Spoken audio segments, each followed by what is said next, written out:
Good morning, evening, afternoon, I'm tatocat. Welcome to my channel. Today we're playing Echoes, Lucid9 Fangame. Previously,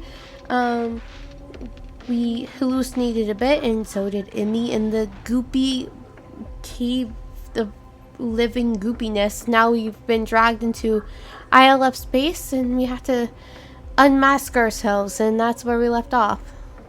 Better? Much. Follow me. Now, no sudden movements. Don't look at or speak to anyone until they speak to you. And remember what colors you're flying. Any other day, we'd shoot folks like you on sight. So would we, I'm tempted to say, but I doubt that would make things any easier. Maybe they would enjoy your witty comment.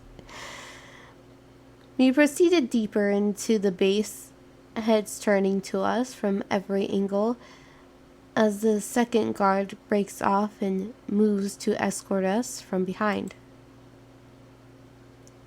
It takes a great deal of conscious effort to keep my gaze low, away from all the vitriolic side eyes and hands instinctively hovering over the nearest ranged weapon. Also, side note, has nothing to do with currently reading, but I looked up what the ibis was. It's an ibis, not an ibis, and it is indeed a bird, so wrong on pronunciation, right on the thing. Just wanted to say that, made myself feel better. Considering how ready everyone is to defend this place from us, making eye contact seems especially unwise.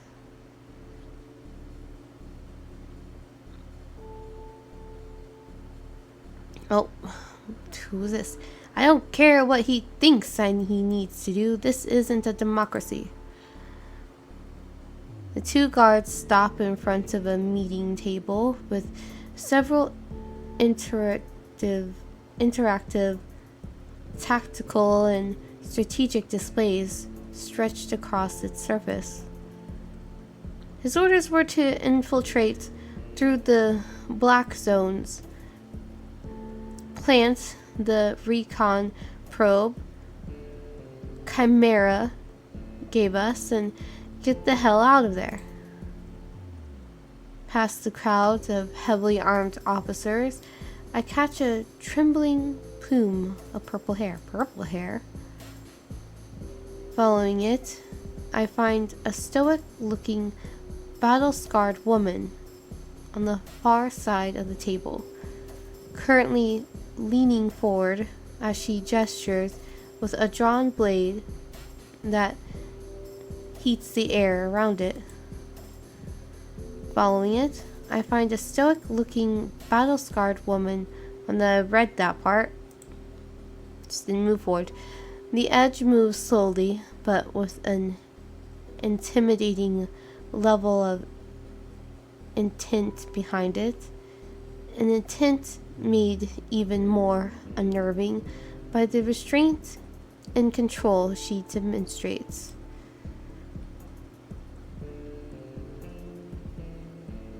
Is this Elizabeth?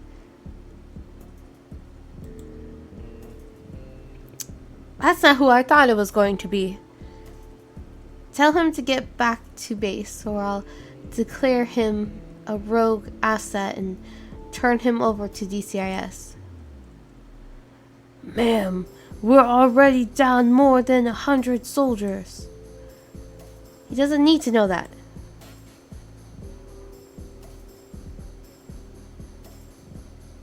With all due respect, Lieutenant, neither do you.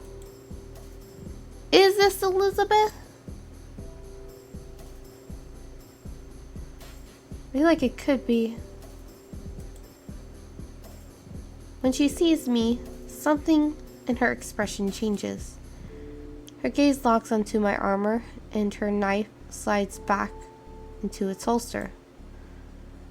Without missing a B.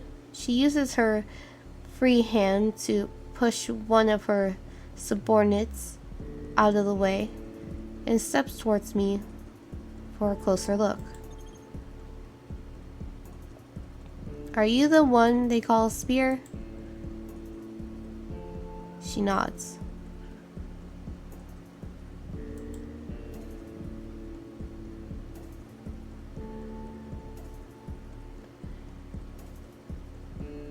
I don't know. I feel like this is Elizabeth. Because it feels like everyone from the past is coming back. And we haven't had Elizabeth yet. Although that is definitely not who I would thought would become Speare, if that is so. I am operative, and thank you for agreeing to meet with me in person.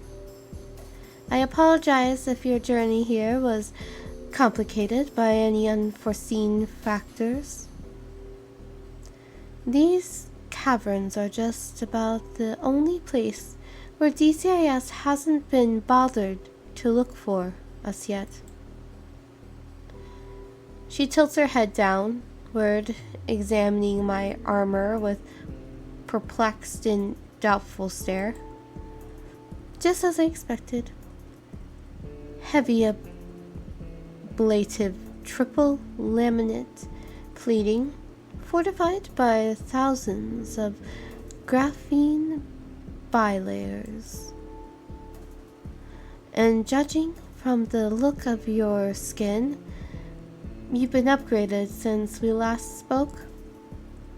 If your corporate superiors have you in heavy armor on top of that, it's no wonder that you're still alive. Sorry to disappoint. If you truly were sorry, you'd be dead.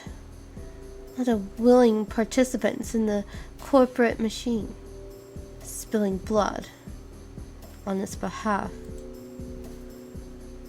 It's one thing to sell your rights and freedoms to some corpy in exchange for a career. It's another to sell them the dregs of your soul. The more I talk to the Speare character, the more I'm convinced that my judgment of Agent Hiriga may have been a bit too harsh. She may have radiated her own aura of disgust and spite, but at least it didn't come out with a stream of constant insults and beratements on the side. I mean, she did tell us that we shouldn't be alive, but sure. What's more, she claims to know me. A claim that I can only take seriously if it's presented with evidence. Wait. Constant insults, beratement, purple hair, set in a braid. I can't see because it's darkened. Don't tell me she's actually... Is it set in a braid? Is it? I can't tell from this angle. Elizabeth? Oh, man, it is her. It is Elizabeth. I think I used my customer service voice when I played her.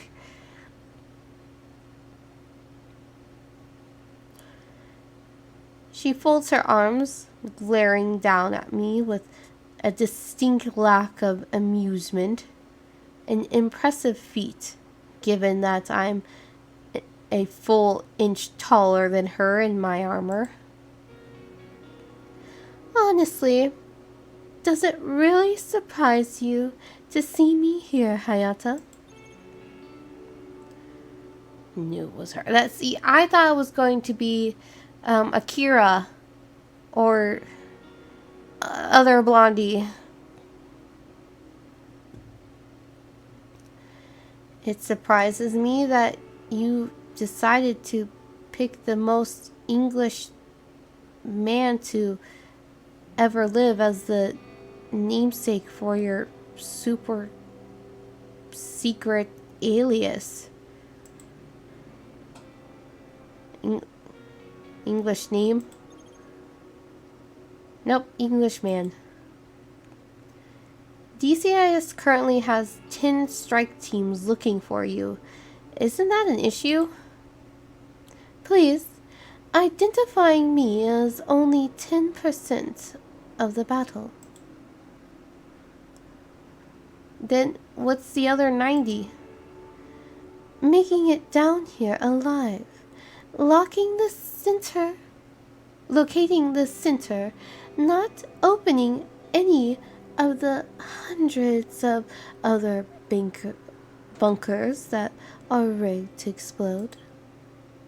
And accomplishing all of that without us knowing about it. Once we do, covertly, relocating our assets is a trivial matter. Living in constant fear might be taxing on the mind, but it has a certain way of keeping us on our toes. Speaking of trivial matters, how is Ishimoto these days? Did you finally cut that perfidious gadfly out of your life? Or are you still giving him half off down the old chippy? I don't know what that means. It seems like a very British saying that I don't understand. Yama's fine, and you're lucky he isn't around to hear you talk about him like that. Hop down the old what? Don't remind me, Don't remind me, I can barely stand working with him. Oh yeah, he would definitely make fun of you for talking like that. Yama's fine, and you're lucky he isn't around to hear you talk about him like that. Okay, fine. I want her to like me. I don't like her, but I want her to like me.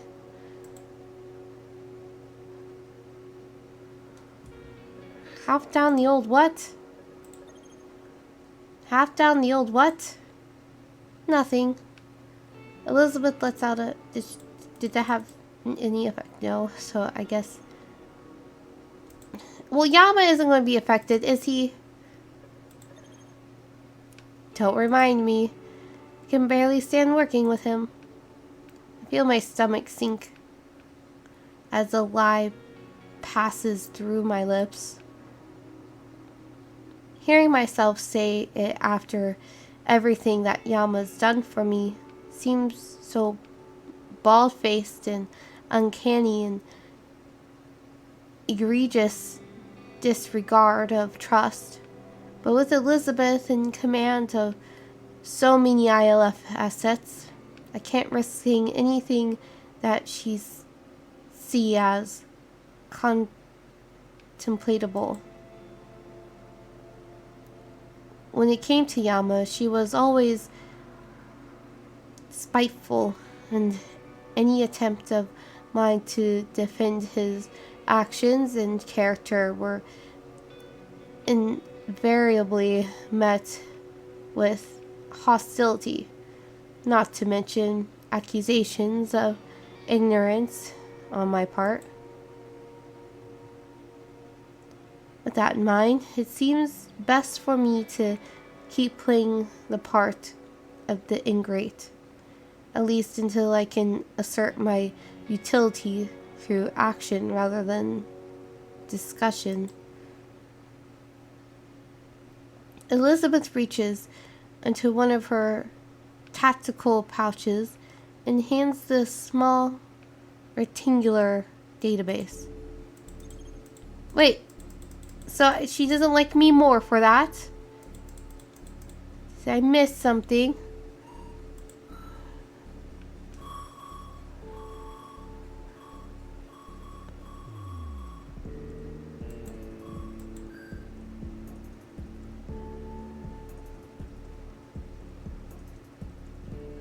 Yeah, Irie hates me.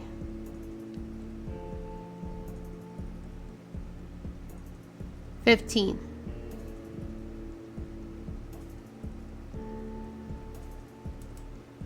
Okay, so will it still be 15 if I choose this one?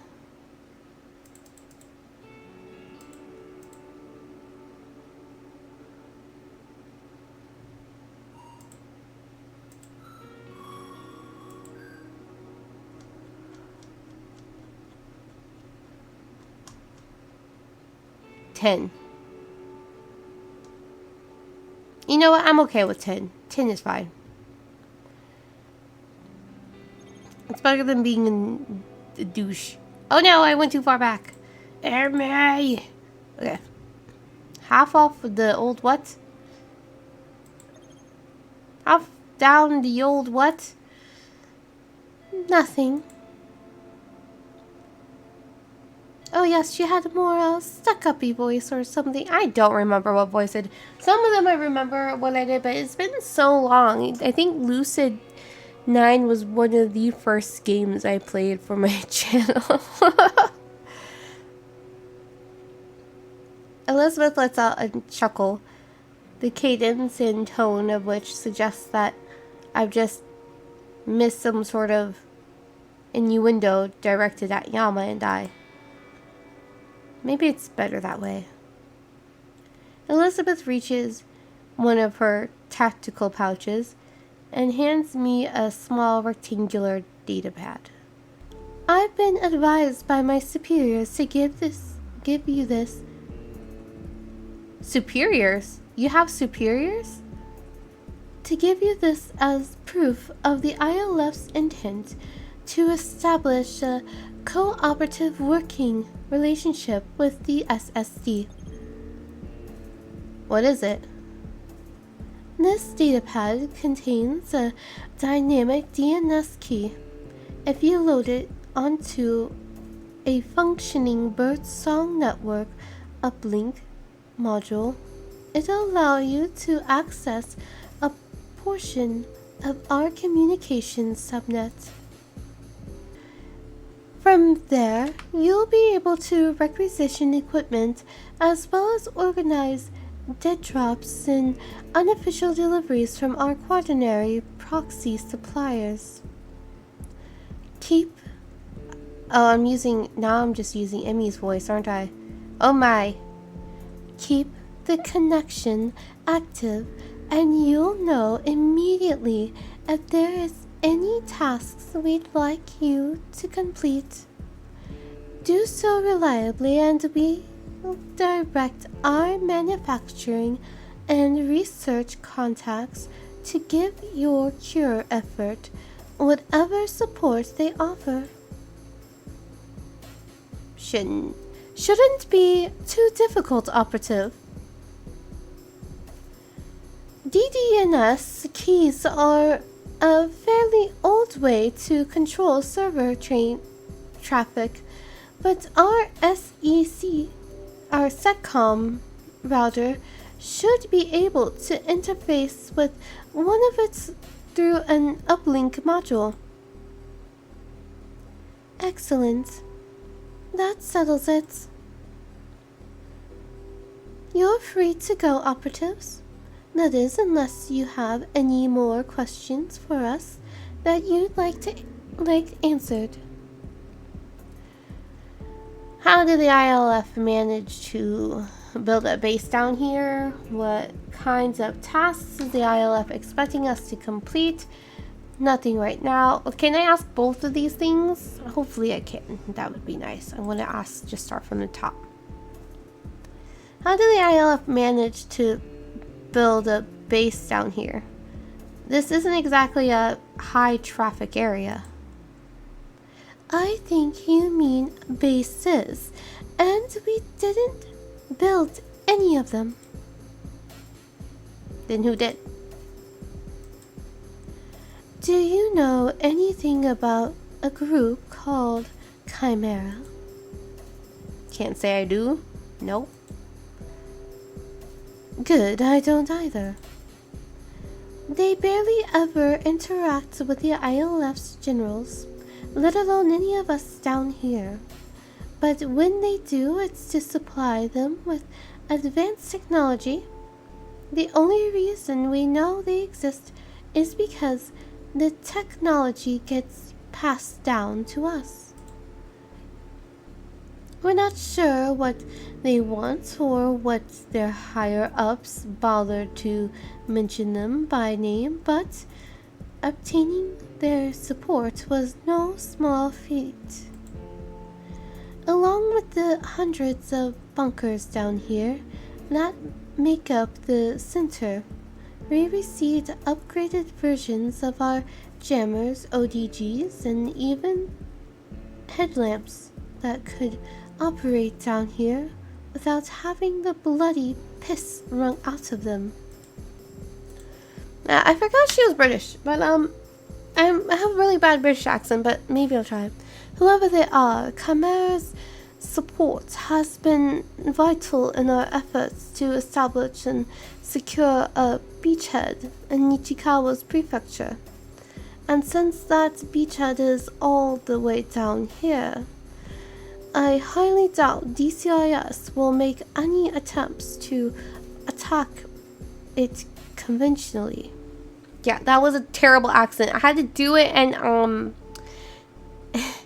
in the letter, and it wasn't great then either. But sure, let's go with it. Let's just do a bad British accent for her. Can they just bombard it from a distance or use seismic charges to collapse the tunnels? They could, but the composition of the rock down here would delay them significantly. We thought these caves were just normal granite at first, but they turned out to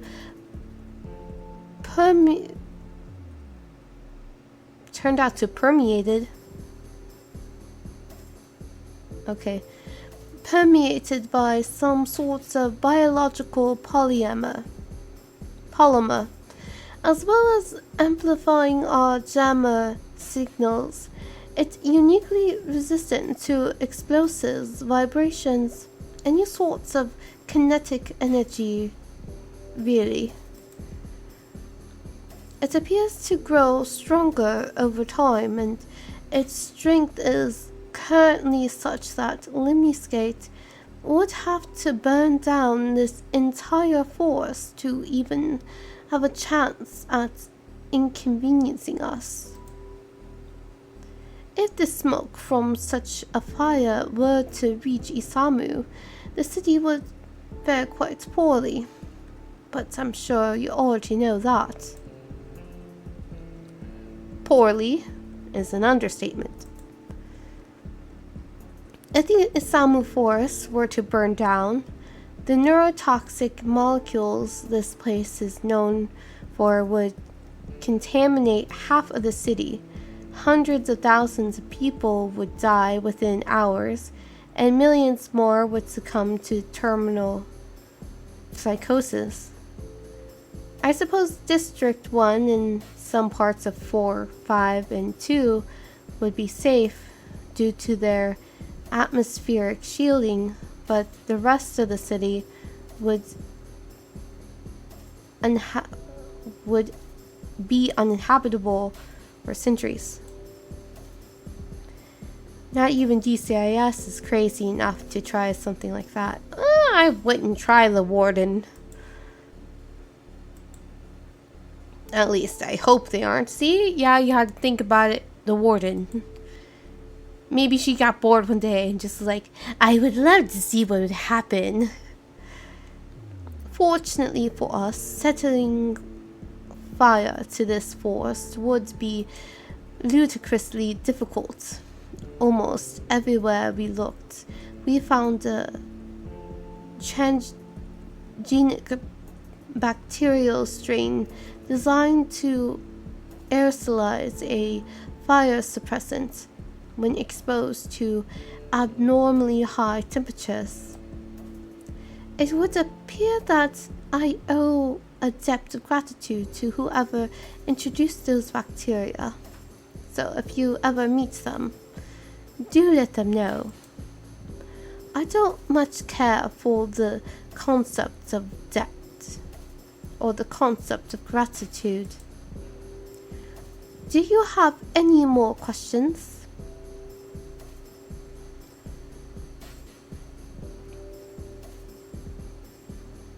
Oh, I'm surprised that's still there. What kinds of tasks is the ILF expecting us to do? What kinds of tasks is the ILF expecting us to complete? In exchange for our support, we're expecting you to periodically assist us with our operations. Expect to play a major part in missions involving sabotage, assassination, as well as neutralizing heavily fortified infrastructure. Whose infrastructures are we talking about? For now, we want you to focus solely on DCIS military infrastructure. They're currently the largest threat to both of us, and I don't imagine you'll have any more or ethical qualms about killing them. Well, you're not wrong there. I was gonna say, I feel a little bit bad about some other places, but I'm sure DCIS let me at them. No offense to you or your colleagues in the SSD, Hayata, but you're far too scrupulous to be of use in majority of our operations. Offense isn't a factor here. If you think we weren't prepared to get our hands dirty, you may as well just tell us. Not at all. The SSD is quite accustomed to dirtying its hands with blood, and I know you are as well. However, you're also capable of showing compassion to the enemy, and I can envision multiple scenarios in which your conscience would allow the meritocracy, the ISM, or hostile corporate forces to get the better of us.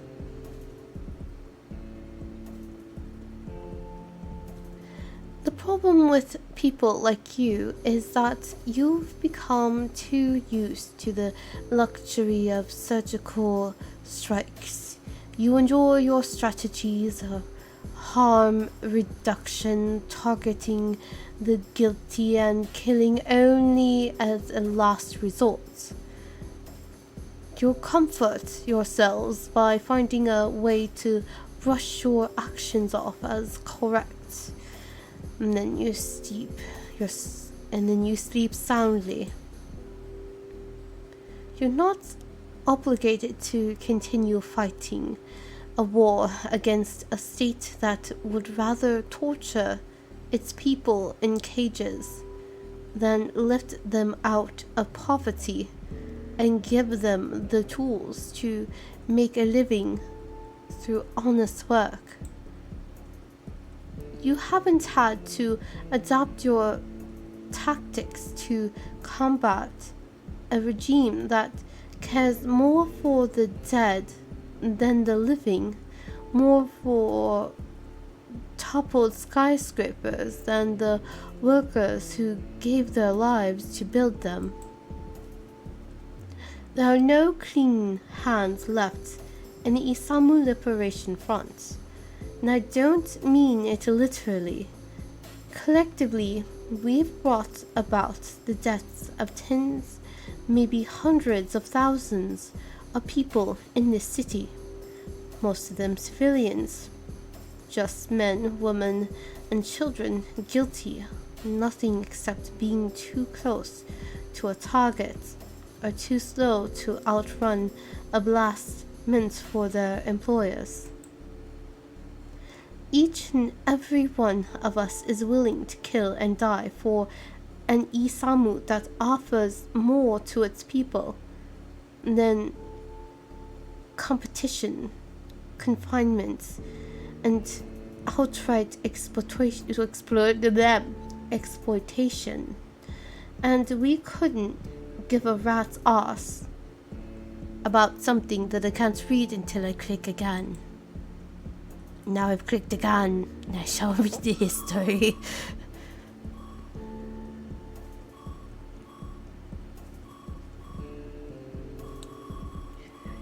Oh, I clicked on the wrong thing. I gotta right click, now click on the codex. I was like, where did it go?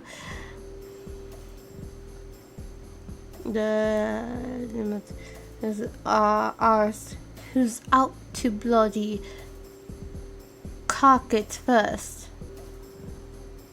So, Hayata, unless you can prove to me that I was wrong about you, you'll have to settle for assisting us with the more clear-cut sides of things. Well, we'll see if we can hack it in the next episode. Honestly, I am mostly moved by what Hisao likes. It seems. And screwing over DCIS seems to be my thing. Is plotting to kill Kosuke, making Hisao like me, and then screwing over DCIS seems to be my goals. And so far we're on a great path to do that, but we'll see how good we can be as LIF agents in the next episode.